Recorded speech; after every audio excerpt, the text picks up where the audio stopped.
a todos.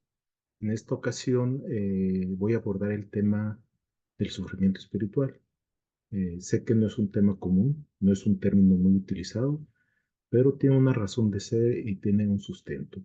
Y es lo que voy a tratar de mostrar en este video. Iniciaríamos, ¿sí?, al respecto hablando de lo que es el sufrimiento, ¿sí? El sufrimiento, para diferenciarlo del dolor, ¿sí?, es el padecimiento, la pena o el dolor prolongado que se experimenta en un ser vivo.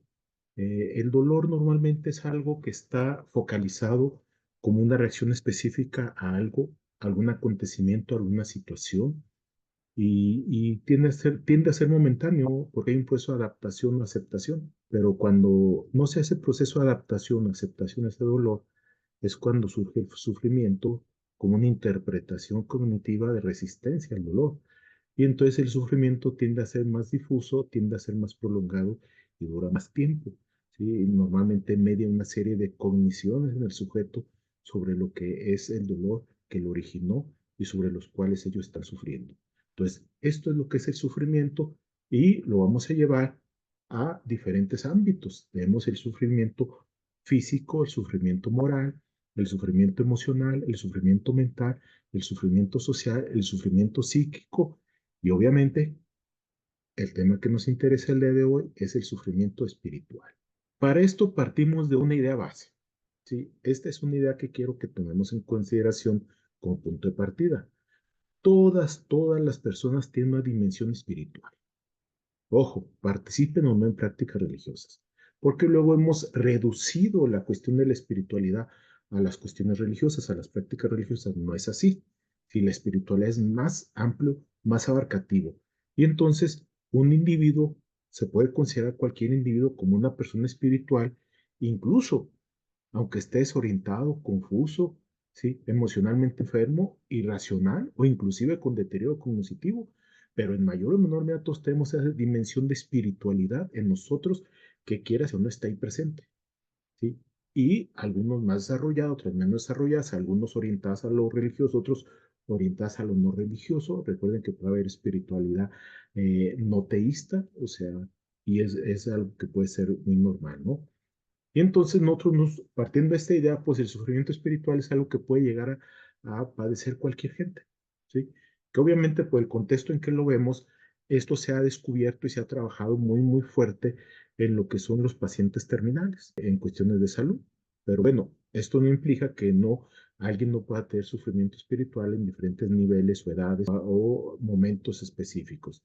Para esto hay que distinguir dos perspectivas sobre las cuales nosotros vamos a manifestar este sufrimiento espiritual. Uno es la que yo llamo dualista y otra es la que tiene que ver con una cosmovisión, ¿eh?, de la realidad. El sufrimiento espiritual se crea del vacío existencial.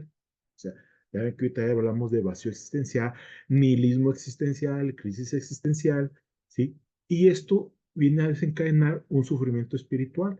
Se crea el vacío existencial, hay angustia, hay desesperanza ante las cosas inevitables de la vida. O sea, yo creo que la vida me trata mal, creo que la vida es injusta, creo que la vida se va dando de esa manera, me va afectando de otra manera y sufro espiritualmente, ¿sí? Y entonces el sufrimiento espiritual se concibe como un tipo de conflicto que ocurre con el sistema de creencias de las personas.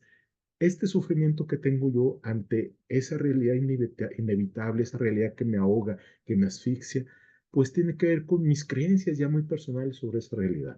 Entonces, hay un conflicto entre esas creencias y lo que sucede en la realidad, ¿sí? Por lo tanto, hay que reconocer que el sufrimiento espiritual no es un término nada más que lo saquemos de filosofía o de cuestiones existencialistas, no. Es un criterio diagnóstico que existe. Se estableció en el campo de la enfermería en 1978. ¿Sí? ¿Por quién? Por la Asociación, ¿sí?, de Diagnóstico en Enfermería Norteamericana, que por sus siglas en inglés es NAMDA. ¿Sí? Pero desde 1978 ellos etiquetaron clínicamente este deterioro, este problema de sufrimiento espiritual. Y vuelvo a insistir, porque originalmente lo vieron con pacientes terminales en los hospitales, pero que sabemos que en mayor o menor medida puede estar presente en mucha de nuestra población. ¿Cómo vamos a definir ya en concreto lo que es el sufrimiento espiritual. Vamos a definirlo de la siguiente manera. Es el deterioro de la capacidad, ¿sí? La capacidad que tiene cualquier persona para experimentar e integrar el significado y propósito de la vida. O sea, estamos aquí, el estar aquí tiene que tener un significado para mí, tiene que tener un propósito la vida que estoy realizando. Entonces, hay un deterioro en esa capacidad de buscarle significado a la vida e integrar ese significado y el propósito de vida. ¿Cómo? Pues con la conexión conmigo, con la conexión con los otros, con el arte, la música, la literatura, la naturaleza, o un poder superior o el propio yo. Así de sencillo. Esta es la idea de la espiritualidad, esa idea de conexión con algo más que normalmente puede ser trascendente, ¿sí? Lo que es el arte, lo que es la música, lo que es el poder superior, llámenle Dios, o el término que ustedes quieran llamarle, ¿sí? La naturaleza, ¿sí? Algunos van a decir que el Dios de Spinoza, hablando de naturaleza, o sea, ustedes pueden decidir, pero hay una vinculación, una conexión, ¿sí? Que me da sentido de vida a mí en este momento. En el momento en que yo ya no tenga conexión con nada de esto, rompo con toda conexión, ni siquiera el servir a los otros, ni siquiera el ser parte de otros, ser parte de un grupo, de una familia. Si no tengo ese tipo de conexiones, tengo un deterioro. Y este deterioro va a reflejarse en esta incapacidad que voy a tener para saber cuál es el significado de mi vida e integrar un propósito de vida a mi existencia. Entonces, eso es lo que estamos manejando como sufrimiento espiritual. Por lo tanto, vamos a decir que el sufrimiento espiritual es el estado en el cual el individuo o grupo experimenta o tiene riesgo de experimentar un trastorno en sus creencias o sistema de valores que constituyen su fuente de fuerza, esperanza y significación de vida. O sea, todos los seres humanos construimos un sistema de creencias sobre el yo, sobre los otros, sobre la sociedad, sobre la naturaleza, sobre un ser superior, etcétera. Y el sistema de creencias es lo que nos permite vincularnos, ¿sí? A algo superior a nosotros, trascender nuestro yo y estar en algo conectado a algo más allá de nosotros. Pero ese conjunto de creencias puede entrar en crisis, ¿sí? A lo mejor el que era muy religioso y de repente ya ve que la religión no le da todo lo que él quisiera. Y entonces sus creencias entran en crisis. Y esa crisis es lo que nos lleva a ese estado que llamamos sufrimiento espiritual y que obviamente puse el ejemplo en lo religioso, pero puede ser en cualquier ámbito. Yo tengo la creencia de que llegué a esta realidad y esta vida para servir a los otros, tengo un espíritu altamente altruista, tengo una serie de creencias altamente altruistas. ¿Y qué sucede cuando en la realidad empiezo a topar con muchos problemas? Por eso, e inclusive, como es normal, empiezo a ver la ingratitud de toda la gente a la que yo ayudo, ¿sí? Y entonces, ¿qué pasa? Que entonces mi sistema de creencias que me le da sentido a mi vida como un ser que iba a ayudar a los otros, de repente ya no está. Y empieza a deteriorarse ese sentido de vida, ese significado que le doy a la vida, esa vinculación con los otros, y entonces cuando padecemos el sufrimiento espiritual. ¿Cómo podemos observar, o sea, qué indicadores, qué señales podemos ver para decir que alguien tiene un sufrimiento espiritual en mayor o menor medida? Recuerden que esto no sea en términos absolutos de tengo o no tengo. Hay niveles, ¿verdad? ¿Sí? Puede ser desde muy leve, moderado, profundo, fuerte, exacerbado, etcétera. Ustedes pueden decidir el baremo o el que lo quieren medir, pero a fin de cuentas es un proceso y una serie de niveles por los que se puede pasar, ¿no? Ahorita nos interesan los niveles, pues es lo que estoy hablando específicamente, no el proceso, que es otra historia, ¿verdad? Y entonces, estas señales o indicadores que nos van a decir que hay un problema, lo vamos a ver cuando la persona experimenta un trastorno del sistema de creencias. Mis creencias que me han sostenido durante 20, 30, 40 años, que me han permitido conectarme con algo más fuera de mí, si llámense otras personas, llámense un espíritu de servicio, llámense un Dios, llámense ideas de filosofía de vida orientales, lo que ustedes quieran, el yoga, etcétera, pues de repente empiezo ya a creer que eso no es suficiente, que eso no es lo que yo espero, que eso no es lo que yo quiero. Y entonces ese sistema de creencias entra son trastornados, son cuestionados. ¿Qué más podemos ver? Que como producto de ese trastorno de nuestras creencias, pues las cuestionamos. Y entonces cosas en las que creíamos ya no las empezamos a creer. Nuestras propias creencias, ni siquiera las de otros, nuestras propias creencias. Entonces lo que yo creía hace 10, 15 años ya no los creo. Y empiezo yo a cuestionarme qué sucede. ¿Eso a qué me lleva? Pues que como estoy perdiendo el significado de vida, el sentido de vida que yo tenía y anclado en mi sistema de creencias que ahora las estoy tronando, las estoy cuestionando, pues va a aparecer en mí el desánimo, la desesperanza. O sea, así como que ya, que pase lo que tenga que pasar, a mí ya no me interesa nada, o sea, no hay nada que hacer, ¿verdad?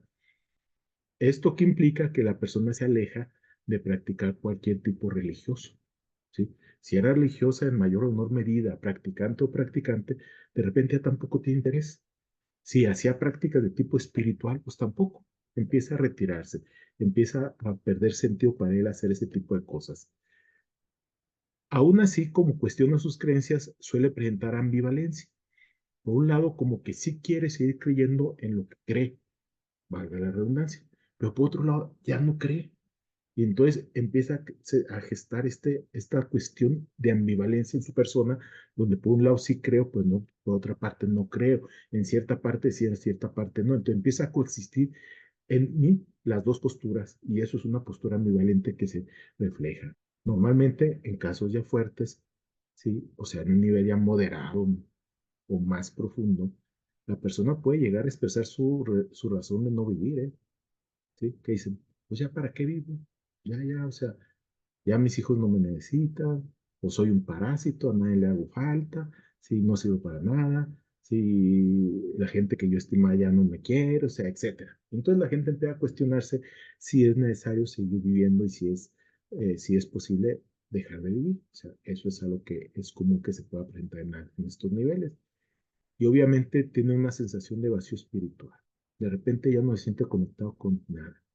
O sea, como que ya simplemente es la inercia, la anomia, dejarse llevar, ¿sí? Vivir lo cotidiano sin ninguna razón particular de vivir. Esto lo lleva también a mostrar una indiferencia emocional hacia sí mismo y hacia los demás. Ya no me interesa estar bien emocionalmente, ya no me interesa si los otros se sienten bien o no conmigo, o si están bien o no. O sea, así de sencillo, ya no me interesa entrar en el aspecto afectivo, emocional, ni mío ni de las personas que me rodean. O sea, no me interesa, estoy fuera de eso, ¿no? Suele expresar preocupación sobre el significado de la vida, el sufrimiento y la muerte. La gente se llega ya en estos momentos, cuando hay sufrimiento espiritual, llega a cuestionarse, entonces, ¿qué está haciendo? ¿Qué significa vivir? ¿Qué significa morir? ¿Para qué sufre uno? ¿Qué es el sufrimiento? O sea, ¿a qué venimos a esta vida? O sea, empieza a tener una serie de cuestionamientos sobre esa realidad. Y normalmente puede pedir ayuda, ¿sí? Cuando es un nivel en que todavía él tiene control sobre lo que está sucediendo y se da cuenta que hay problemas, puede pedir ayuda de manera directa o indirecta. Directa, le digo a una persona, voy con un sacerdote, voy con el líder espiritual o a quien yo considero el líder espiritual, alguna persona que para mí sea importante y le planteo mi situación y le pido sugerencias, ¿sí? O inclusive indirectamente. Pues yo tengo ahorita una crisis, no sé qué estoy haciendo, ¿sabes qué? Voy a empezar a practicar yoga, voy a empezar a hacer meditación, voy a empezar a hacer esto. Y es una forma él de autoayudarse para buscarle darle otra vez sentido a la vida, un significado a la vida. Ahora sí, cualquiera de estos elementos pueden estar presentes en mayor o menor medida. No todos van a estar, algunos depende del nivel de sufrimiento espiritual que tenga la persona. Pero bueno, si ya lo tiene, que no es un nivel leve, hablamos ya de un nivel moderado, pues no nos podemos quedar con los brazos cruzados, hay que hacer algo. ¿Qué se puede hacer para evitar o minimizar el sufrimiento espiritual de las personas? Que valga la pena decir que en este contexto, en este tipo de sociedad, pues esto está volviendo cada vez más común, ¿eh? Primero, hay una actitud básica que hay que cuidar, tener misericordia de nosotros mismos, ¿sí? El primer paso para el cuidado espiritual es darse cuenta de que todos y todos, todas y todos cometemos errores y no pasa nada porque no somos perfectos. O sea, lo primero, no somos perfectos, no podemos aspirar a la perfección y por lo tanto es muy normal que cometamos errores. Y entonces hay que ser benevolente, hay que tener misericordia o mínimo no ser tan ingrato con nosotros mismos porque cometimos un error y nos vamos a estar reclamando y reclamando porque la regamos, ¿no? Espérate. O sea, eres ser humano, el ser humano comete errores y no deliberadamente, pero son errores. ¿Sí? Al fin de cuentas, lo que hicimos fue porque en ese momento era lo que podemos hacer con el nivel de conciencia y el nivel de conocimiento que teníamos. Entonces, ¿por qué me tengo que estar recriminando y decir que la regué? ¿Sí? Que hice mal, que todo lo hago mal, que todo está mal, que no sirve para nada. No, ojo, no te recrimines tanto. ¿Sí? Ten misericordia, ten compasión, ¿sí? Sé empático contigo mismo. Es el primer paso que tenemos que cuidar, ¿eh? Segundo paso, al final del día podemos hacer algún registro de las cosas buenas que tuvimos, ¿sí? ¿Qué pasa? Al final del día, ya cuando voy a dormir, voy acostado en mi cama, puedo pensar, bueno, ¿qué fue lo que hice este día? ¿Qué cosas me salieron bien? ¿Qué cosas me hicieron sentir a gusto? ¿Sí? Y hacer como el recuento, ¿verdad? De lo que pasó. Esto es importante, ¿eh? ¿Por qué? Porque si somos capaces de encontrar espacio donde nos sintamos a gusto, ¿sí? Que nos proporcione algo de dicha, ¿sí? Aunque sean momentos muy pequeños, muy efímeros, ¿sí? Estamos aprendiendo, ¿sí? A encontrar la bondad y la gratitud en todos los días, ¿sí? Sabemos que nuestra cotidianidad está llena de muchos momentos, momentos angustiantes, pero también momentos de felicidad, momentos de miedo, momentos de rutina, o sea, está lleno de todo. Pero si en ese transcurso de toda esa cotidianidad sabemos encontrar los buenos momentos, vamos a tener un espíritu más bondadoso que nos va a permitir vincularnos con algo más y vamos a poder tener una actitud de gratitud hacia nosotros y hacia los demás. Alguna gente con esta perfección, ya decía Churran, nos autoexplotamos, ¿sí? No se quieren dar permiso de tomar un día libre. Siempre están trabajando, siempre están haciendo las cosas. No pueden faltar al trabajo, no pueden faltar a la familia, no pueden faltar a atender a los hijos. No, o sea, pues sí, sí es importante los compromisos que tenemos social, laboralmente, pero hay que darnos algunos días libres en algún momento. Cuando pasamos alejados del estrés de la vida diaria, es algo que nos va a ayudar y que no nos dé vergüenza, que no nos dé culpa, ¿verdad? Y si yo me puedo tomar un día y decirle a mi esposa, a mis hijas, ¿saben qué? Hoy no quiero hacer nada, déjenme, ¿sí? Tranquilo, voy a dedicarme más a descansar, a ver televisión, a escuchar música, etcétera. Pero es un día para mí, se va a acabar el trabajo, se va a acabar, va a haber muchos problemas porque un día no hago lo que me toca hacer, pues no. Entonces, hay que aprender de repente a ponernos un día libre, sobre todo cuando estemos sintiendo la presión y la situación que se vuelve un poco insostenible para nosotros. Es momento de relajarnos, tomar un día para nosotros, disfrutarlo nosotros y ya en su momento recargar las pilas volvemos otra vez a tomar la iniciativa de regresar a la cotidianidad. Hay que ser agradecidos, ¿eh? Uno, podemos hacer listas, ¿sí? A veces se recomienda que al final del día hagamos una lista de todas las cosas por las que estamos agradecidos, ¿sí? E inclusive dar las gracias en voz alta por todo lo que tenemos. Hay gente que está siempre pensando en que quiere más, quiere más, quiere más, quiere más. Están en un estado de insatisfacción permanente. No, hay que agradecer lo que se tiene, ¿sí? Y esto no tiene que ver con compararnos con otros, porque ya ven que lo dicen, es que deberías de estar agradecido porque ve a tu amigo de la misma edad que tú, no tiene nada de lo que tú tienes. No, no, es que esto no es comparar. Yo ahorita tengo un techo, tengo un trabajo, a lo mejor no es el mejor pagado, pero tengo un trabajo, o sea, hay que agradecer lo que tenemos. Hay que aprender a agradecer y agradecerle a la gente que está a nuestro alrededor, aún los pequeños detalles que puedan tener hacia nosotros, ¿sí? Agradecer a nuestra familia, ¿sí? Y esto nos puede ayudar a ser mejores personas. Inclusive se recomienda una estrategia que se llama el diario de gratitud. Si no lo podemos hacer a diario, por lo menos una vez a la semana. Una vez a la semana sentarnos y decir, a ver, ¿qué pasó esta semana? ¿Qué debo yo de agradecer esta semana? Ah, pues estas personas me trataron muy bien, tuve muy buena oportunidad aquí laboral, sí, me fue muy bien con estos alumnos, me fue muy mal, me fue muy bien aquí, estas personas me apoyaron en esto, inclusive gente que yo ni conocía me apoyó en esto, o sea, hay que agradecer y saber agradecer. Entonces, es algo que nos puede ayudar a sentir esa vinculación con algo más que va más allá de nosotros, ¿eh? Y como parte de esto, pues está la ayuda a los demás. El espíritu altruista es parte de nuestra espiritualidad. Hay que vincularnos con algo. No nos vinculamos con un Dios, ¿sí? Con un espíritu, con una naturaleza. Pues hay que vincularnos con los otros, que son los que están aquí a un lado de nosotros, y viven con nosotros y son parte de nosotros, ¿no? Diría el maestro Tai, no somos intersomos, ¿verdad? Porque somos en la medida que nos relacionamos con nosotros, ¿no? Esto se puede llevar a cabo de muchas formas.